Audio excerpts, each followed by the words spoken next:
Dia terlalu kecil, terlalu kurus, dan terlalu rapuh, tapi di balik semua keraguan itu, lahirlah seorang legenda yang tidak hanya mengubah wajah timnya, tapi juga mengubah cara dunia melihat basket. Inilah perjalanan karir seorang Stephen Curry dari pemain yang diremehkan, menjadi revolusi hidup NBA di era modern.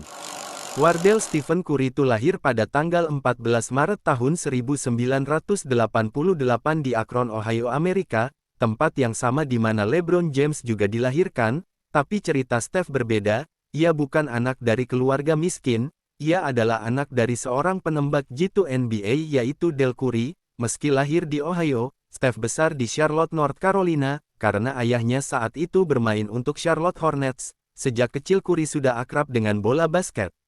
Ia sering duduk di bangku cadangan saat ayahnya bermain, ikut latihan dan main tembakan bersama saudaranya yang bernama Seth Curry, tapi satu hal yang selalu jadi perhatian, tubuhnya yang kecil dan kurus. Saat teman-temannya sudah mulai berkembang, Curry tetap tampak seperti anak-anak. Itulah yang membuat banyak pelatih ragu padanya.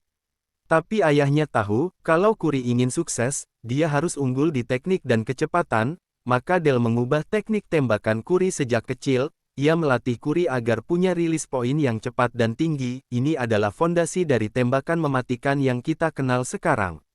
Curry bersekolah di Charlotte Christian School, di sana ia menjadi pemimpin tim basket dan membawa timnya meraih rekor 33-4 di musim terakhirnya, dan mencetak rata-rata 22,3 poin, 5 rebound, dan 5 assist per game, tapi tetap saja kampus-kampus besar seperti Duke, North Carolina, bahkan Virginia Tech, tempat ayahnya kuliah menolaknya.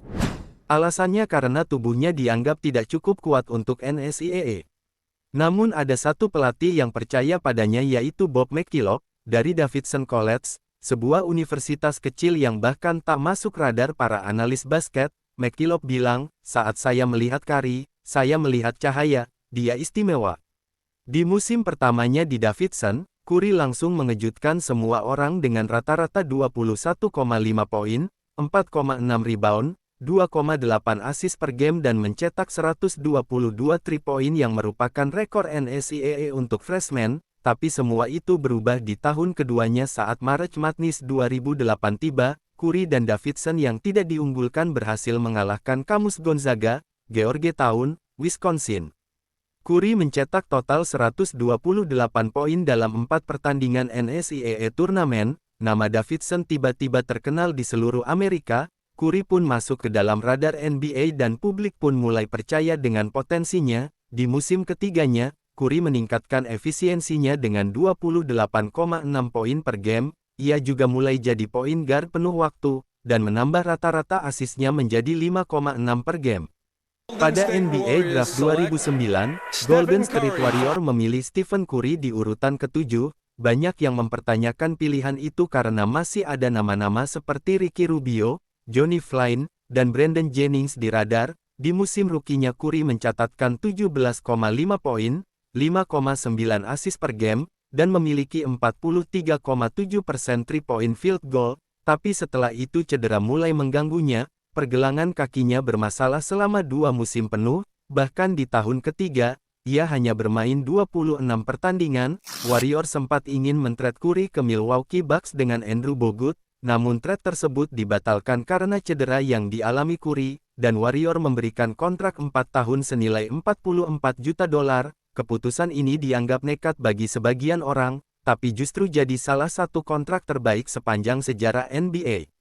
Musim 2012-2013 Curry berhasil memecahkan rekor NBA dengan 272 3 poin dalam satu musim, tapi puncaknya adalah pada musim 2014-2015 di mana Curry yang memimpin Warriors saat itu memiliki rekor menang kalah 67-15 dan berhasil menjadi MVP untuk pertama kalinya dengan catatan 23,8 poin, 7,7 assist, 4,3 rebound per game, dan juga Warriors berhasil menjadi juara NBA di musim tersebut setelah mengalahkan Cleveland Cavaliers dalam 6 game, dan bahkan di musim selanjutnya Curry lebih gila lagi, dengan catatan 30,1 poin per game, 50% field goal, 45,4% 3-point field goal, 90,8% free throw, dan memecahkan rekor 3-poinnya sendiri dengan 402 3-point dalam satu musim, dan di musim itu juga Warriors memiliki rekor menang kalah 73-9